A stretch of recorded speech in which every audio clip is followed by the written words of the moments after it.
C'est une date qui est entrée dans l'histoire, la grande histoire, le 30 novembre dernier à New York.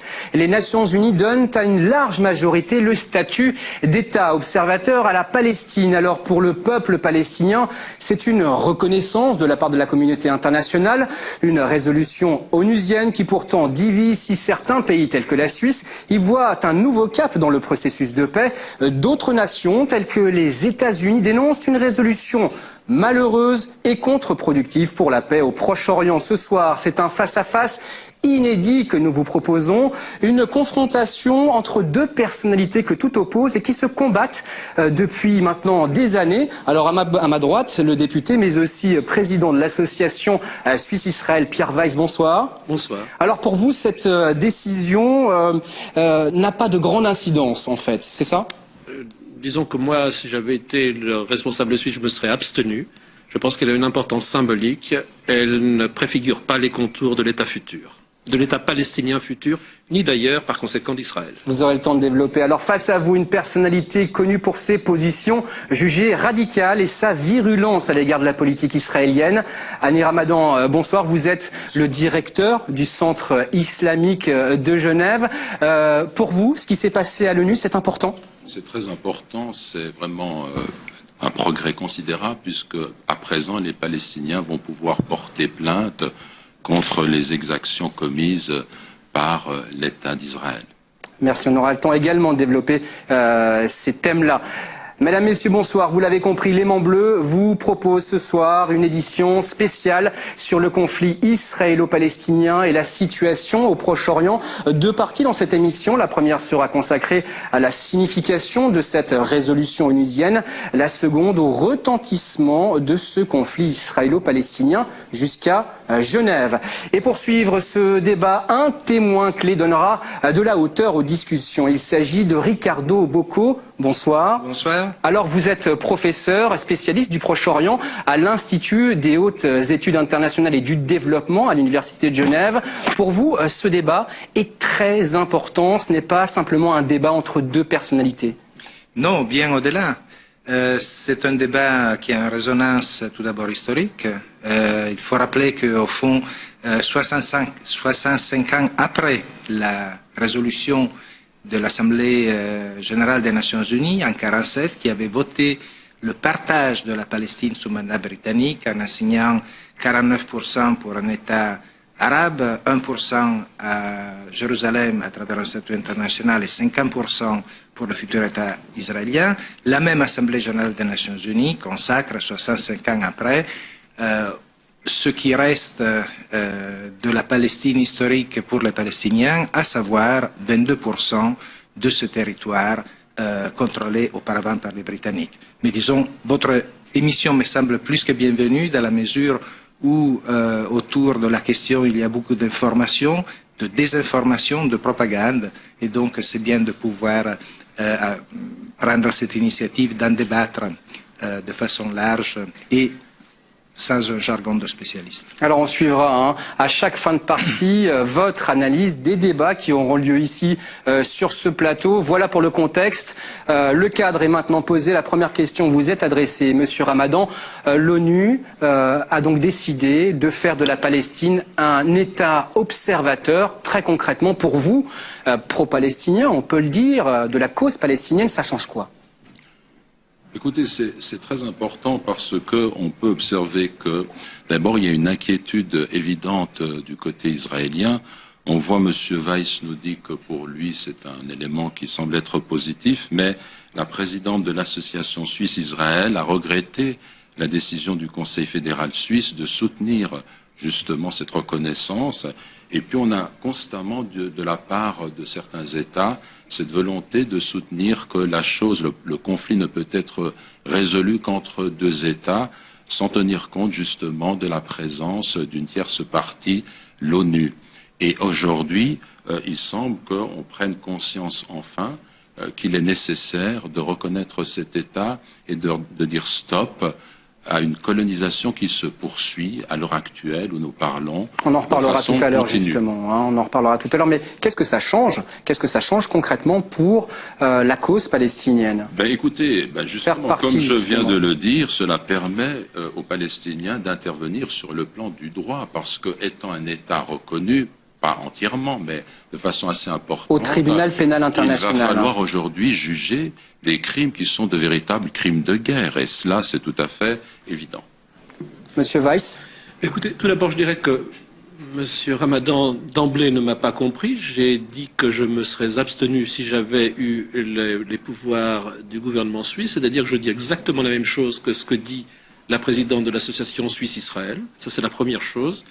La deuxième chose que je dis, c'est que, et le rappel du professeur Boko était particulièrement pertinent, nous aurions pu avoir depuis 64 ans maintenant 2 États, un État israélien et un État palestinien. Et il se trouve qu'à l'époque, les pays arabes et des habitants palestiniens ne voulaient pas de la création d'un État palestinien à côté d'Israël. Moi, attendez. Je me permets de regretter qu'il n'y ait pas eu ces 2 États. Pourquoi? Parce que notre association, qui comprend 2400 membres en Suisse, est favorable à l'existence de 2 États. Nous sommes favorables à tous les plans de paix qui ont eu lieu, qui ont été avortés au fil des décennies depuis la création d'Israël. Et nous regrettons en particulier... Ce n'est pas le cas en Israël. Nous regrettons en particulier... Nous ne représentons pas le gouvernement israélien ni le gouvernement suisse. Nous sommes des amis de l'État d'Israël qui souhaitons que cet État puisse continuer à vivre en paix avec ses voisins. L'Égypte et la Jordanie ont signé les traités de paix, nous nous en réjouissons. Nous souhaitons que ce soit le cas avec d'autres. Et en l'occurrence, je regrette que M. Ramadan ait retenu de cette reconnaissance par l'ONU il y a quelques jours la possibilité pour la Palestine de porter plainte devant la Cour internationale de justice et qu'il n'ait pas dit au contraire que ça peut être une nouvelle possibilité pour, et d'ailleurs ça n'a pas été dit par le président de l'autorité palestinienne, une nouvelle possibilité pour lancer des négociations de paix. Comment pouvez-vous dire que c'est une nouvelle possibilité quand l'État d'Israël dit par son gouvernement que cela ne va rien changer du tout, quand toutes les positions, y compris celle du représentant de cet État à l'ONU, stipulent et disent très très clairement cela ne va rien changer, on ne peut pas prendre cela en considération. Vous en faites de façon idéale un point de départ pour de futures négociations et vous revenez au passé pour nous dire dans le passé il y avait une occasion à saisir pour la présence de 2 États. Il y en aurait eu plus. Aujourd'hui, Monsieur Weiss, il faut observer que le gouvernement israélien, le Likoud, a dans sa charte des textes qui sont tout à fait clairs que je pourrais lire, qui montrent qu'il n'y aura pas de reconnaissance de l'État, d'un État palestinien. Aujourd'hui, on a menacé, on va entreprendre 3000 nouveaux logements dans une région qui va empêcher justement l'établissement de cet État. Et ce sont des situations d'où le tollé général que cela soulève de façon évidente. Et alors, on est dans une situation de colonisation. Il faut quand même nous rappeler que nous parlons maintenant, mais à l'heure où nous parlons, eh bien, la colonisation se poursuit jour après jour. Comment est-ce qu'on peut parler du partage d'une pizza quand l'autre dévore la pizza sous vos yeux? On en reparle tout de suite, Monsieur Ramadan, on en reparle tout de suite parce que précisément la réponse d'Israël à cette intronisation de la Palestine à l'ONU en tant qu'État observateur ne s'est pas fait attendre suite à ce vote. En représailles, le gouvernement israélien a annoncé 2 jours plus tard la relance de la colonisation de la Cisjordanie avec la construction de 3000 logements supplémentaires. C'est à Jérusalem-Est. Regardez ce sujet diffusé. C'était dans le téléjournal de la RTS samedi dernier. Après l'euphorie du vote historique de New York et le oui triomphal à l'autorité palestinienne pour qu'il accède au statut d'État observateur aux Nations Unies, le temps est venu pour les Palestiniens de faire face à de futures représailles. La construction de nouvelles colonies dans les territoires annexés par Israël à Jérusalem-Est, là même où les Palestiniens rêveraient d'établir la capitale de leur futur État. C'est triste de constater que quand les Nations Unies font un pas en direction de la paix et de deux États, Israël décide de tuer cette solution-là, de tuer la géographie sur laquelle un futur État palestinien pourrait être établi. Dont l'arsenal des représailles brandi par Israël, l'extension des colonies en territoire palestinien, avec la construction de 3000 nouveaux logements à Jérusalem-Est, une politique justifiée au nom de l'indépendance et de la sécurité d'Israël. Notre but n'est pas de provoquer ni les Palestiniens ni personne d'autre. Nous pensons que c'est notre droit de définir notre capitale et de décider nous-mêmes des nouvelles constructions. Vous devez comprendre que ces colonies font partie de notre stratégie sécuritaire.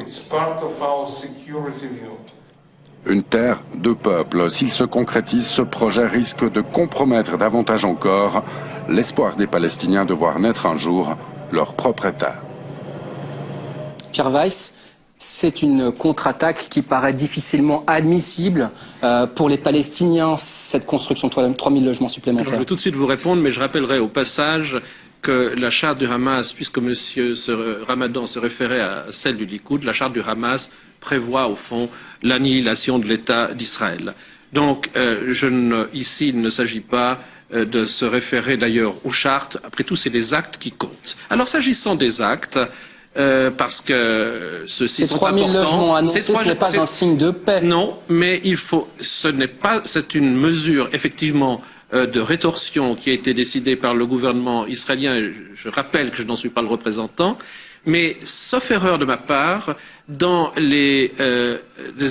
la suite des accords d'Oslo, il était prévu qu'il y ait une continuité territoriale qui comprenait en particulier le point les accords d'Oslo ont été de facto abrogés par la reconnaissance. Ce qui se fait actuellement va contre le droit international et les résolutions de l'ONU. Les accords d'Oslo. Donc cela signifie qu'on est au-delà des frontières de 67. Vous me permettez, Monsieur Palma, de terminer. Les accords d'Oslo ont été de facto abrogés par cette reconnaissance de la Palestine comme État non membre de l'ONU. Pourquoi? Parce qu'ils supposaient, ces accords, qu'il y ait une discussion préalable entre les deux parties, Israël et la Palestine, quant aux frontières des deux pays. Avant la reconnaissance de la Palestine comme État de l'ONU. Très rapidement, ceci n'a pas eu lieu. Le Hamas a très clairement dit qu'à partir de ces nouvelles positions, il voulait entrer dans un débat autour des frontières de 67. Aujourd'hui, l'État qui ne reconnaît pas ses frontières, qui continue à coloniser au-delà de ses frontières, son voisin, c'est Israël. Alors, si on veut revenir à quelque chose de sensé, vous devez condamner ces colonies. Pourquoi est-ce que vous ne le faites pas? Est-ce que vous condamnez ces colonies? Je vais entrer dans vos vues, monsieur. Est-ce que vous condamnez ces colonies? C'est une question. Vous permettez que je réponde aux questions de monsieur Palma. Je vais entrer dans vos vues en vous rappelant qu'Israël s'est retiré de Gaza. Mais c'est une autre question. Attendez. Parlons de ce qui se passe à présent. Israël s'est retiré de Gaza et Israël... Mais c'est toujours le même argument. Vous allez nous dire que maintenant, depuis Gaza, on agresse Israël. C'est toujours les mêmes arguments qui sont fallacieux. Aujourd'hui, la colonisation, monsieur. Aujourd'hui, vous condamnez la colonisation, oui ou non, contre le droit international? Répondez à cette question-là. Est-ce que vous condamnez cette colonisation dans Jérusalem-Est? Je suis favorable à ce qu'il y ait un traité de paix entre les deux parties qui permette notamment des échanges de territoires. La condamnation.